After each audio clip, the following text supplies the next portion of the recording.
Hello guys, welcome back to my channel, and this is a part 2 for the investigation methods in the KROK. So let's continue wherever we have left off. Next patient is a 47-year-old female having leg heaviness, fatigue when standing and walking, disappears when she is taking the horizontal position, dilation of the superficial veins on the left shin and thigh, pigmentation and tropical skin disorders. So functional test, what we are going to do. So this is a classical case for the chronic venous insufficiency for the KROK style.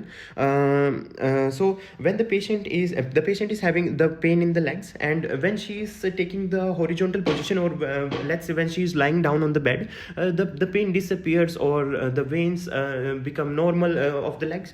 So also it shows superficial veins on the left shin. So they are visible veins, spider veins, or many more stages are there. I've shown you on the left shin, and pigmentation and tropic skin disorder. So they are the hallmark finding of the chronic venous insufficiency. So a functional test, what functional test we are going to do here is a Trendelenburg test. So what the test state is, actually the patient lies down on the bed. So we apply a tourniquet on the thigh. So in this test they want to check when the patient will stand up back again with the tourniquet. So how much how is the patency of the veins with the blood filling. So this is written somewhere here. Competence of the, it is to check the competence of the superficial venous wall and presence of the venous reflex. So we'll apply the tourniquet and check for the patency of the superficial veins. So the diagnosis in this question is chronic venous insufficiency, and the functional investigation of choice which we will do is Trendelenburg test. Let's see the next patient. Next patient is having asthma. For asthma, the choice of treatment will be a peak flowmetry. Since the problem in asthma is the expiratory dyspnea, so in the peak flowmetry, the patient tried to blow out the air, and we want to check the peak of the meter. So more and more it will be there, so it will be good for the patient. So if the peak flowmetry shows the lower results, it means the patient is having a severe expiratory dyspnea, which is characterized by asthma. So let's go to the next patient. So next patient says that 2-year-old, 63 question, 2-year-old, moderate proteinuria, microhematuria, and left kidney shows left kidney is undetectable, right one is enlarged, and sign of double pilocalcial system. So diagnosis required to confirm. So double pilocalcial system is simply means there are two drainage in one kidney, two drainages or two pipes or two types of drainage of the urine from or the waste from the kidney. So for that diagnostic, for that we are going to do the excretory urography. We are going to fill the kidney with the contrast, so that when the kidney is removing its waste, so we will come to know that if the contrast is flowing through the two double ureters or two double systems, so we will come to know about that. The contrast will start to leak out if there is any abnormality. So I'll collect these graphies for the renal system all together. I will show you in the photo. Just understand right now. I'll highlight you in some another photo. So let's go to the next patient. Next patient, question number 64, is having chronic suppurative osteitis. Developed severe headache, vomiting, temperature raised, meningeal symptoms are present. No focal neurological symptoms. Further tactics. So the patient is having a case of chronic suppurative osteitis, and meningeal syndrome is present. So we know already that in the cases of meningeal syndrome, we are going to mark the investigation of choice as a lumbar puncture. However, it was given in the question that urgent hospitalization and the diagnostic lumbar puncture, because this meningeal syndrome is related to the neurological problem, and neuro problems are serious, so urgent hospitalization. So dermatomyositis, the case of dermatomyositis, I have highlighted it in my first videos. I have shown the Gotron lesions over there. So when you see Gotron lesions, I have shown the photo there, so no need to see too much. So dermatomyositis, so we will take the muscle biopsy as a since the problem is with the muscles in the dermatomyositis. The myositis word itself says that the problem is with the muscles. How did we confirm that? We confirm it with the Gotron lesions, and if we take the muscle biopsy, so then we are going to be sure about our diagnostic factors. Let's go next patient offered for the acute paraproctitis. Paraproctitis is simply the inflammation of the rectum, undergoes antibacterial and detoxification therapy. Since the patient had chills and pyrexia, tachycardia, euphoria for the 5 days, suspect sepsis. So which study is important to confirm the diagnosis? So if there is the inflammation of the rectum and we suspect sepsis, so we suspected sepsis because the patient condition would have been worsened and got worsened and worsened and worsened over the time. So when we suspect sepsis is simply the a result of the infection. So this is a very bad result from the infection. So we are going to do the blood culture so that we come to know which pathogen has caused the sepsis. Let's go to the next patient. Next patient in question number 67 says, I think we have seen this question. Yeah, this is a repeated question. Let's go to the, however, you can read the question again. Let's go 68. 68 is a 57-year-old patient having acute intestinal obstruction. Acute intestinal obstruction suspected acute pancreatitis. For pancreatitis, we can go with the X-ray thing. For pancreatitis, we can do plan radiography of the stomach. So maybe you can remember it. So do the plan radiography of the stomach. And in question number 69, the patient says about the 49-year-old patient, which says difficult swallowing, voice hoarseness, weight loss 3 months. Objectively, the patient says the patient is exhausted. The patient says enlarged supraclavicular lymph nodes, which could be a sign of malignancy. Yeah. So esophageal revealed no esophageal pathology. Study most appropriate. So weight loss is there. So and there is no pathology in the esophagus. So most probably we want to rule out the tumor. So go with the computed topography of the chest and mediastinum.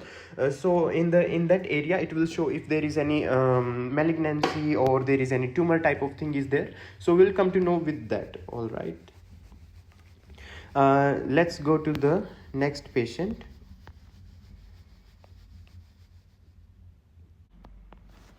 So let's see the next patient. Next patient is 48-year-old having weakness, subfebrile temperature, itching pain in the kidney, turned up to 3 months after the hypothermia. Objectively, the kidney is painful or palpation, bilateral positive Pasternetsky sign, urine test detects the acid reaction, pronounced leukocyturia, microhematuria, minor proteinuria. After urine sample has been inoculated on the conventional media, bacteria were not found. So you can remember about the profile of the question, but for example, the main thing which the question want to scream about is the profile is related to some bacterial infection, right? As we can see in the question, the profile is related to the bacterial infection. But when they tried to inoculate the conventional media for the bacteria were not found. It means there is no bacteria. No, it doesn't work like that.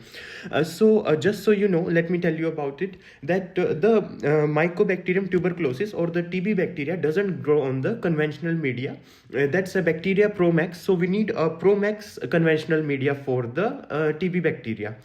So I don't remember the name of the conventional media or on which medium they are growing, but just so you know that TB doesn't grow on the standard conventional media. TB is a Promax bacteria. We need a Promax medium or Promax conventional media for that, or another media for that. So let's go next. Next is a 7-year-old child having itching, papular erythematous rash, dry skin, lichenification of the popliteal fossa and antecubital spaces. Immunologic indicator atopic dermatitis. Atopic dermatitis is something. So the question highlights the itching. Itching is allergic reaction. Allergy is highlighted very well in the question. So we will remember now that we have seen the IgM antibodies in last question of rubella. That IgM indicates the recent infection.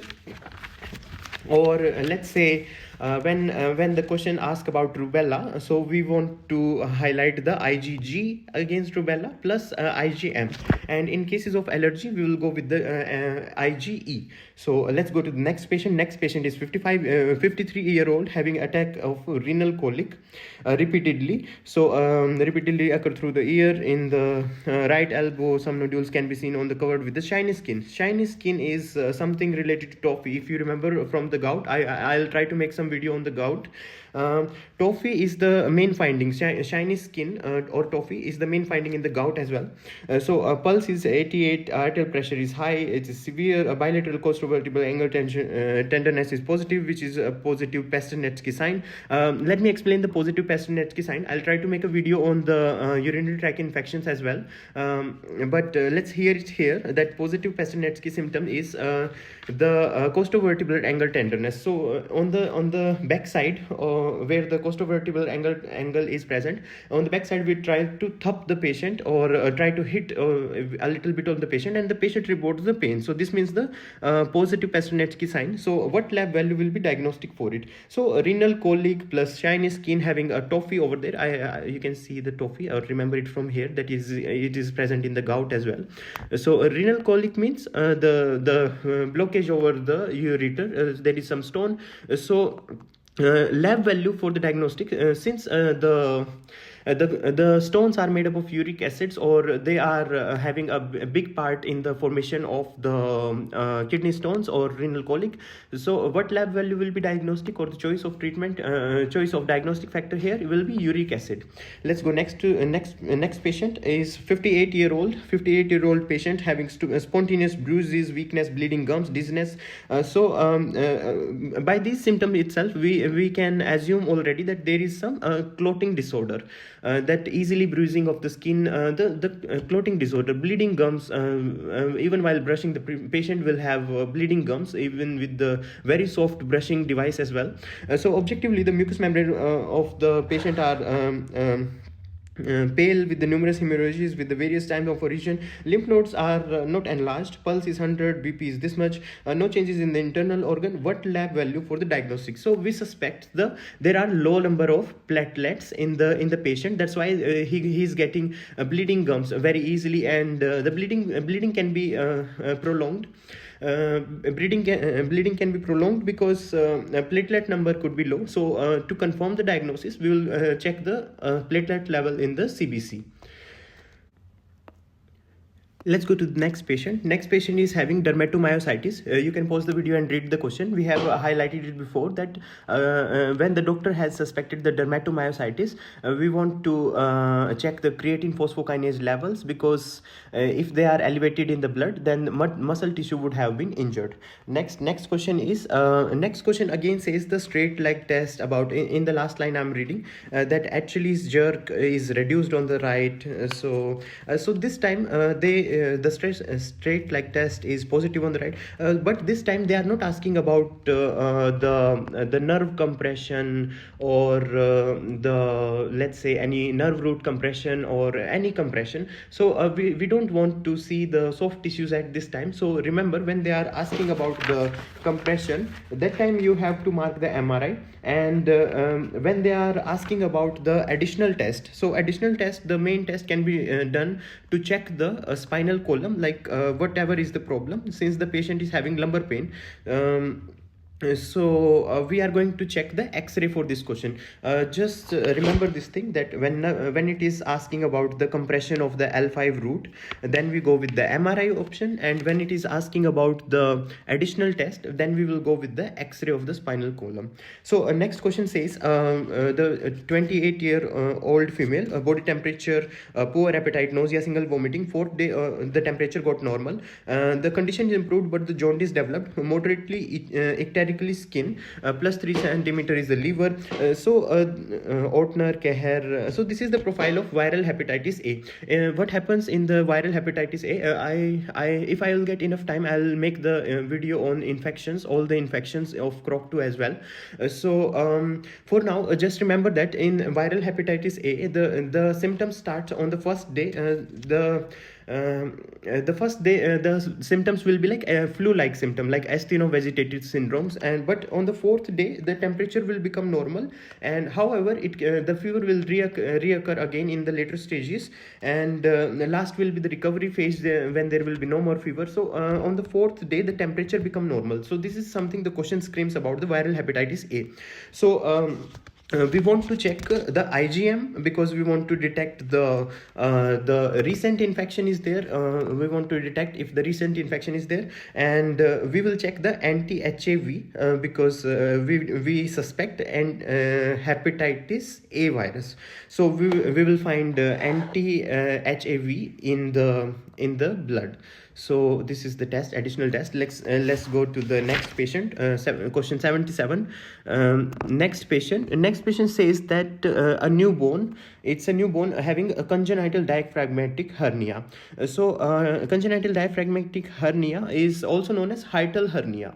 Hiatal hernia, as we all know, that some of the segment of the abdomen will pierce to the chest cavity or thoracic cavity. What we will do is, in order to detect the congenital diaphragmatic hernia, we will plan the if we do the X-ray of the chest cavity, we will be able to find the abdominal portion in the chest cavity. Next patient is question number 78. Next patient is 49-year-old, and 49-year-old patient having a diabetes type 1 complicated by retinal damage and polyneuropathy, damage to the many peripheral nerve. It means a repeated analysis of the daily urinary excretion of the albumin revealed microalbuminuria.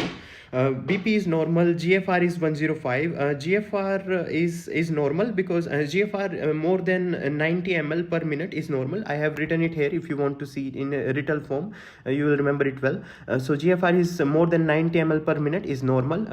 However, if severe GFR is there, it's fine for it. That it's better that our glomeruli is filtering our fluids very well, or the toxin, removing the toxins very well. So more than 90 GFR will be okay.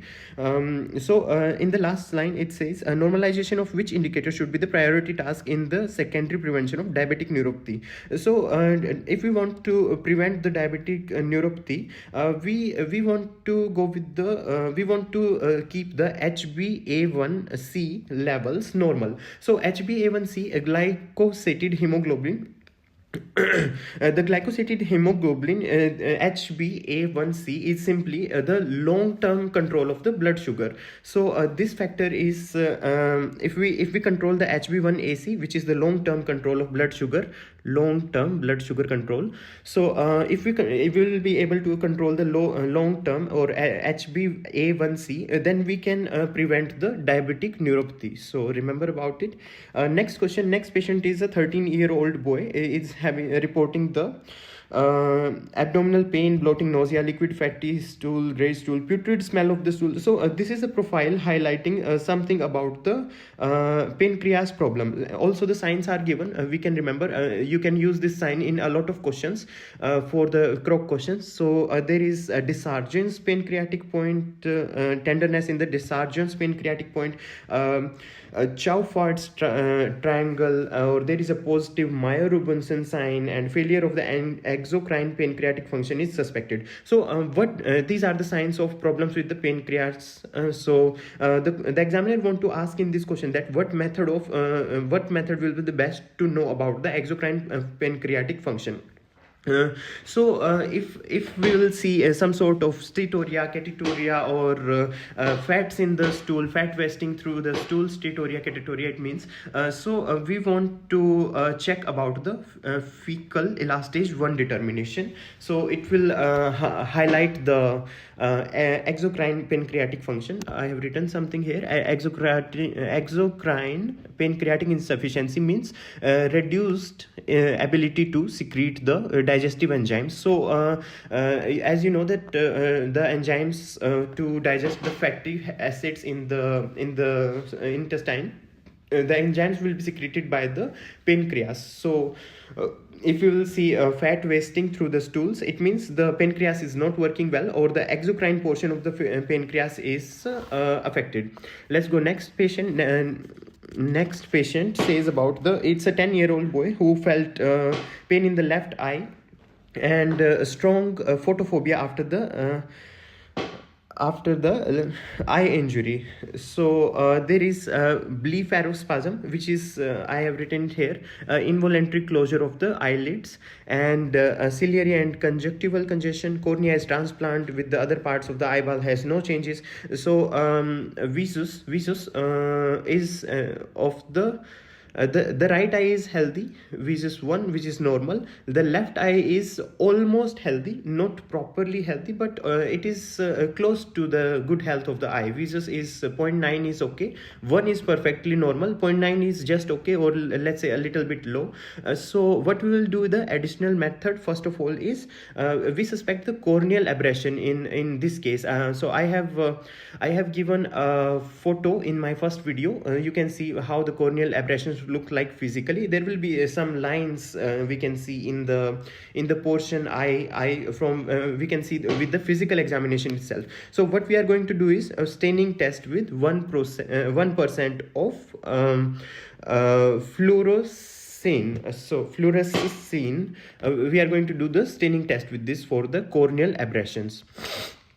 Let's see the next question. Next question is in order to study the impact of microclimate on the human organism, it is necessary to make systemic observation of the air temperature during the period of 3 days. So the device most accurate will be not the thermometer but the thermograph. All right, a thermometer will show you the detection at the present time. Like I checked I checked my temperature with the thermometer right now, so it will detect the temperature for the current present moment, right? So we want to examiner want to ask observation of the air temperature during the period of 3 days. So for 3 days we will need a thermograph. All right, so remember about the thermograph. So let's see the next patient. Next patient is 5-year-old having temperatures and weakness and hemorrhages of the skin of the limbs, and also enlargement of the cervical and axillary lymph nodes. Liver is +4, spleen is +6, erythrocytes are low, hemoglobin is low, platelets are severely low, leukocytes are severely elevated. Duke's bleeding time is 9 minutes. Duke's bleeding time, the normal time is 4 minutes. It should be 4 minutes. So remember for other questions as well that when it says Duke's bleeding time is 4 minutes, then it is normal. 2 to 4 minutes is normal, but 9 minutes is too much. So eosinophils, band neutrophils, a lot of profiles are given in the question. So when this much CBC reports are affected or this much blood cells are affected, then we suspect the problem with the producer of the blood cells. So producer is bone marrow, and for the bone marrow diagnostic, bone marrow aspiration, we want to take the biopsy from the bone marrow in order to check if it is cancerous or all, because leukocytes, as you can see, are 32. They are severely high, so might be dividing abnormally, or others are low. So we suspect some pathology with the bone marrow. So myelogram is the choice of investigation in this question. Which is bone marrow aspiration. We'll take the biopsy from the bone marrow. Let's go next. Next is again the question over the echocardiography. So the question want to diagnose or read the last line, the diagnosis to verify the decreased systolic function. So they want to check the decreased systolic function. Systolic function means simply means how the ventricles are contracting, why it is decreased. So might be some problem with the structure of the ventricular hypertrophy or something like that. So we want to highlight the structure, or we want to see the structure. So ventriculography, echocardiography, ultrasound examination of the heart, so all are the same thing. So we'll do ventriculography or let's say echocardiography in this question. Next patient is 30-year-old. So she is having endometriosis. In the cancer portions, I have explained what is endometriosis and how it occurs, what are the risk factors. So when the doctor suspect endometriosis, the choice of treatment is a laparoscopy, which is a gold standard treatment. So not just with the KROK but everywhere. This is a good question. So for the endometriosis, remember the gold standard investigation method is laparoscopy. Why laparoscopy, sir? So why laparoscopy? Because the endometrial in the cases of endometrial cancer, when we when we enter to the uterine cavity laparoscopically, so we have a chance to diagnose and treat at the same time. Treatment will be surgery. So if we have already entered inside the uterine cavity, so with the means of laparoscopy, so we see the cells by our eyes that it's endometriosis. So diagnosis is confirmed, plus at the same time we can we are having the opportunity to treat the thing. So gold standard is always laparoscopy. Now you can read the profile of the patient. Next question is a patient is having 39-year-old patient is having morning headache, appetite loss, nausea, morning vomiting, arterial pressure is too high, which is something pathology related to could be pheochromocytoma or any other pathology like that. Skin hemorrhages on the arms and legs, pallor of the skin, mucous membrane, biochemical parameter important for diagnosing. So blood creatine, we know the problem with the kidney right now. Whenever there is a problem with the kidney or the adrenal gland, so the blood pressure is going to be severely high. So if we check the blood creatine, so we will come to know that what pathology is there. However, I have written something here. Let's see what it is. So creatine is waste of muscle metabolism. Creatine is the waste product of the muscle metabolism cleared by kidney. So if the creatine is increased, so it means the impaired kidney function. Let's read it one more time. So creatine is simply highlighting the waste, which is the waste product by the muscle metabolism.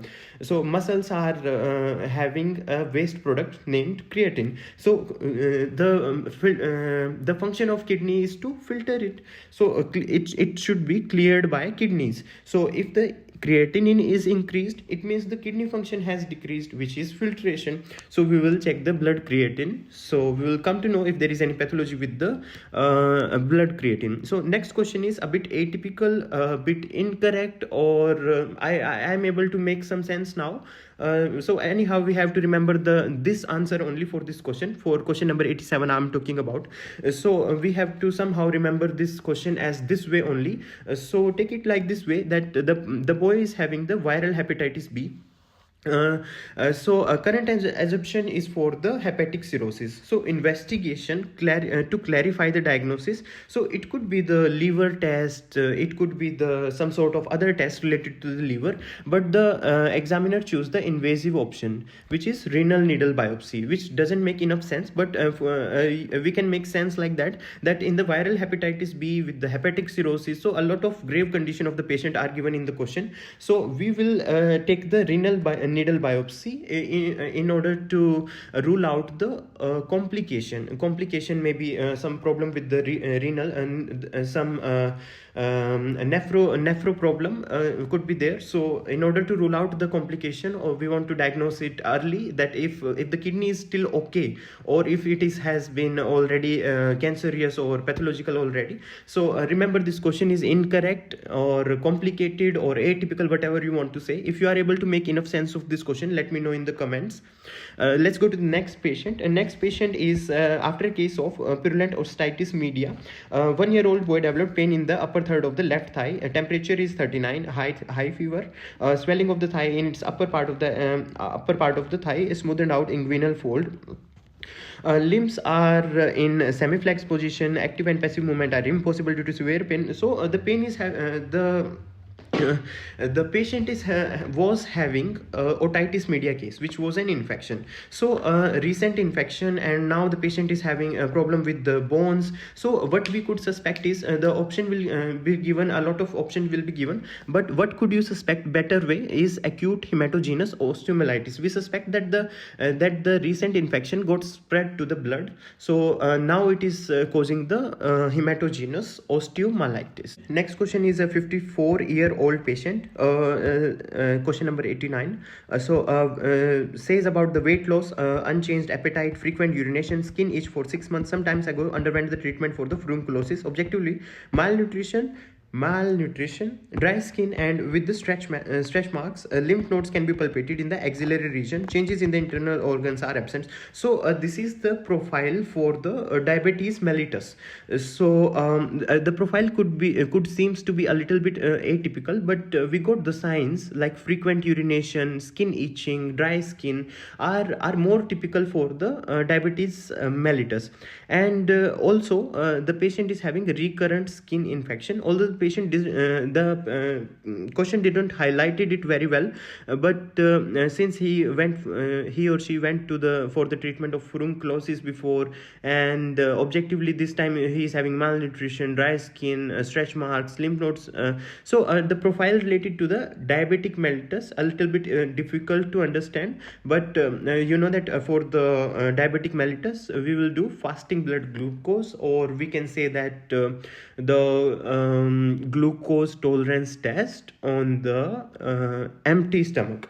So let's go to the next patient. The next patient says about the 11-year-old boy, says about the congenital anomaly of the renal development. So a dystopic left kidney, right kidney is absent, or pelvic dystrophy. What X-ray method determining the functional capacity of both kidneys? So you can call it a renal scan or renal dynamic scintigraphy. So they are asking about the functional capacity. Let's be one step ahead from the examiner.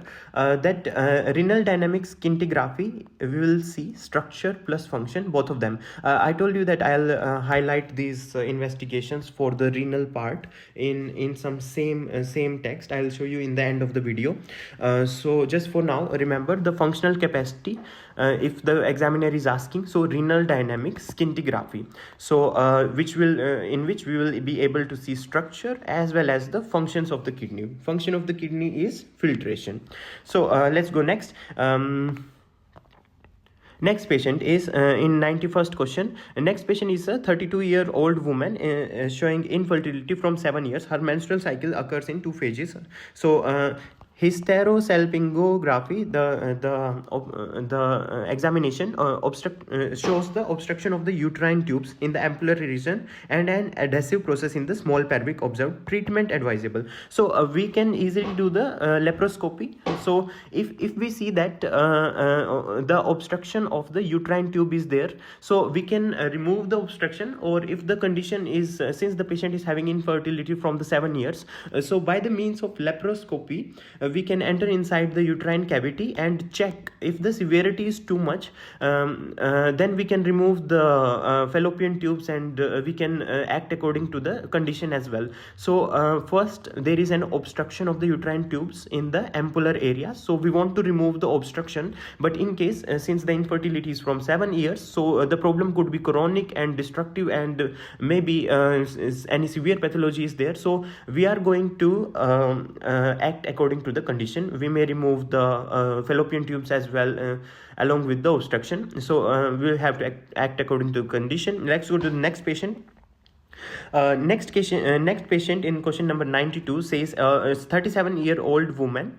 The woman has headache, nausea, vomiting, spasms, having fever, soreness, rigid neck, Kernig's positive, general hyperparesthesia. Blood test shows leukocytosis and increase ESR. CSF is turbid and yellow tinted. What changes in the CSF are so this is the profile of the meningeal syndrome. So whenever there is when you see the CSF is bloody, then mark the subarachnoid hemorrhage. When you see that CSF is not bloody, but CSF should be transparent as normal, when the CSF you see is a yellow tinted, so it highlights that there is some bacterial infection present over there.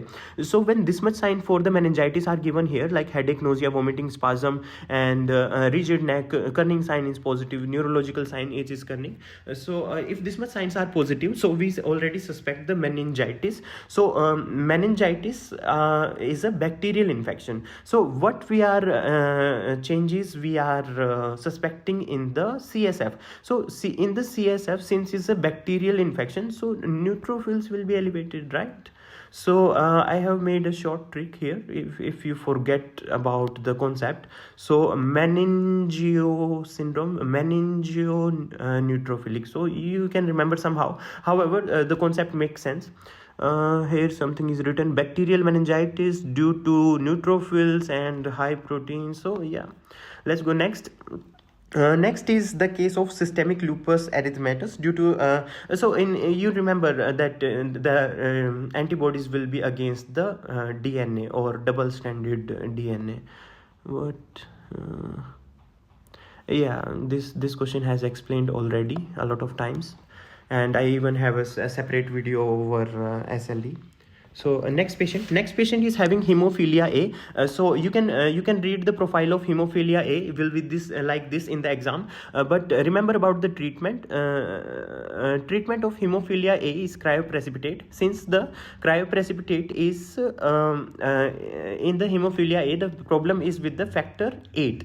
So if factor 8 deficiency is there, hemophilia A, so we are going to mark cryoprecipitate. Remember, in the cases of hemophilia B, you have to give the fresh frozen plasma. Next patient, a 30-year-old patient having a dark blue punctuated perforation of the vaginal portions of the uterine cervix. The doctor suspected endometriosis of the vaginal portion of the uterine cervix. So investigation method. So endometriosis is suspected. We need to take the biopsy of the uterus. So remember to mark this option, colposcopy. So I have shown in the first video that what is colposcope, what is speculum, what is dilation and curettage. The visual memory, it will be important for you. It's a short video though. Colposcopy will use to take the biopsy from this cervix lane, and then through the cytology we will be able to be sure about the endometrial cancer. Let's go to the next patient. Next patient again having diagnosis. Let's come to diagnosis directly. If you want, you can pause the video and read the question. So chronic pulmonary heart disease, the diagnosis in the cases of chronic pulmonary heart disease. Again, we want to see the structure. So Doppler's echocardiography. So we will do echo or Doppler's echo or echo or ventriculography or ultrasound investigation of the heart in order to see the structure of the heart, as well as it will show the function as well, because you will see the real blood flow, how the blood is flowing, how is the obstruction, wherever the blood is leaking, you will be able to see the all the things. So let's go next. Next question seems to be highlighted before as well.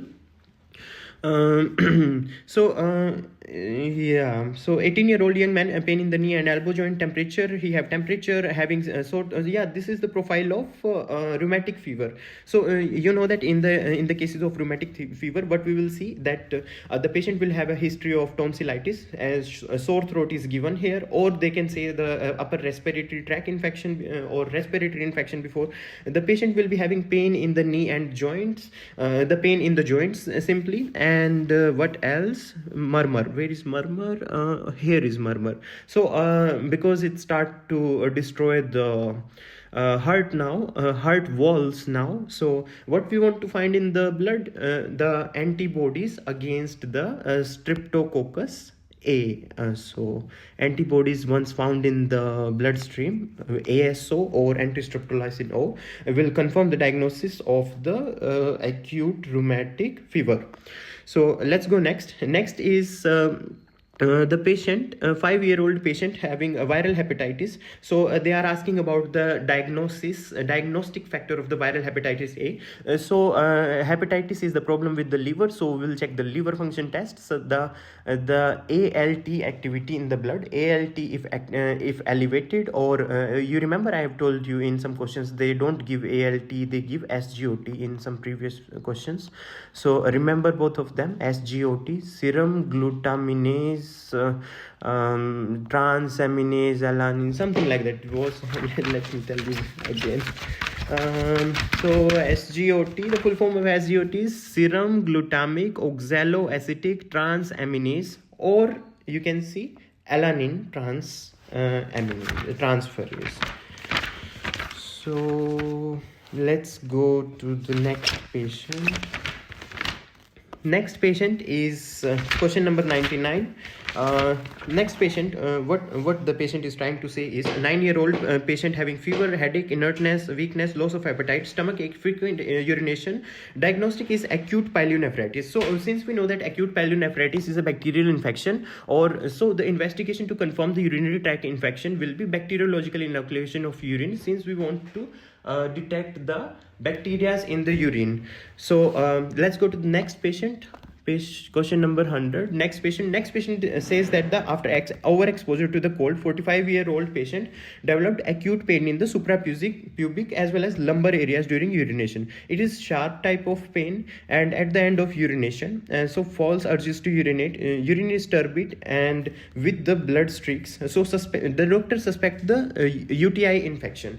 So in the cases of UTI infection, we will remember to mark the what we will see in the WBC plus urine blood. So what we are going to see in the option leukocyturia and gross hematuria, since it's the case of urinary tract infection, so there will be hematuria will be present, and since it is an infection, so we are going to see leukocytes. So WBC indicates an infection. So let's go to the next patient. Next patient says he had in influenza 2 weeks ago, and when he leaned forward while sitting, because it might be painful in another position. So face is swollen, cyanotic cervical veins are swollen, heart borders are extended on both sides, heart sounds are muffled, heart rate and pulse rate are 118, muffled and increased, tachycardic, BP is severely low, ESR is a bit elevated. I have told in previous video on the normal values of CSR. So ECG is showing low voltage, X-ray shows a trapezoid cardiac. Signs of pulmonary congestion. So this is what we needed, signs of pulmonary congestion. I have told in previous question about the cardiac tamponade. So the cervical veins are swollen, the signs of pulmonary congestion, or let's say the fluid buildup near to the in the pericardium sac. So it's the main treatment of choice which we are going to do here is pericardial puncture, which should be urgent before the patient die. Since you can see the BP is severely low, it's about to be a shock. The diastolic BP is just 60. So before the patient dies, we have to do the urgent pericardiocentesis, or we can say the urgent pericardial puncture. Next, let's go to the next patient. Next patient is a 44-year-old woman who has undergone the thyroid resection. So I think we have seen this question before. In the cases of thyroid resection, sometimes the doctor cut the thyroid more than requirement. So diffuse toxic goiter. On the second day, she is getting palpitations, dyspnea, sweating, diarrhea. So these are the symptoms related to the thyroid storm, right? So we have just discussed about it. Anxious, skin moist skin, hot, fever, heart sounds are muffled, tachycardia observed, pulse is 160, soft, stomach is soft and painless, which is fine, no pathology with that at all. Stomach should be soft and painless. So what should we measure? We should measure the thyroid hormones. If the thyroid hormones are severely affected, so the medications can be provided. So the choice of investigation here for the KROK is thyroid hormones, since the case belong to the thyroid storm. So next, let's first talk about the what is syndrome X, metabolic syndrome.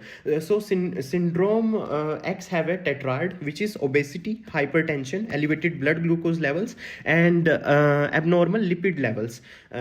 So you can see it here: obesity, hypertension, elevated blood glucose levels, and abnormal lipid levels. So now we can read the question and solve the question easily. This is a bit atypical question which I haven't seen anywhere, but this is important. So let's see. The patient is elderly patient showing obesity. We got our first point, obesity, and next is arterial hypertension. He is having it already, and elevated the blood glucose levels. He is having that already. So blood sugars after 5 point something are in the ranges of pre-diabetic patient, and hence followed by the severity of the diabetes. So what biochemical analysis is to be conducted to diagnose the patient with metabolic syndrome? So what left from the tetrad? The thing left from the tetrad is lipid level. If we check the patient's lipid profile, and if the lipid profile comes abnormal, then the patient will be successfully diagnosed with the metabolic syndrome. Let's go to the next patient. Next patient is having the profile of the amyloid disease. I have explained the amyloidosis disease in the amyloid portion, the separate video. You can watch it over there. You can read the you can pause the video and read the question. But the main thing is the treatment required here. So treatment will be the gingival biopsy of the diagnosis of the amyloid disease. So we are going to take the biopsy from the gum region in order to check the amyloid deposits in the gums. So if this is positive, positive, the patient will be successfully diagnosed with the amyloidosis. Let's go to the next patient. Next patient says about a 46-year-old woman having diarrhea, abdominal distension, loss of body mass, large amount of purulent, foul smelling stools. We are clear here itself that there is some problem with the pancreas gland, since we know that if there is foul smelling stools are there, and the question also screams about steatorrhea or sometimes catatoria, natural fat in the stools. So it means the fats are wasting, fats are not getting digested, or we can say we termed it as malabsorption syndrome as well. So multi-enzyme preparation can be given to the patient in order to correct the pathology. Pathology is pancreatitis or any another pathology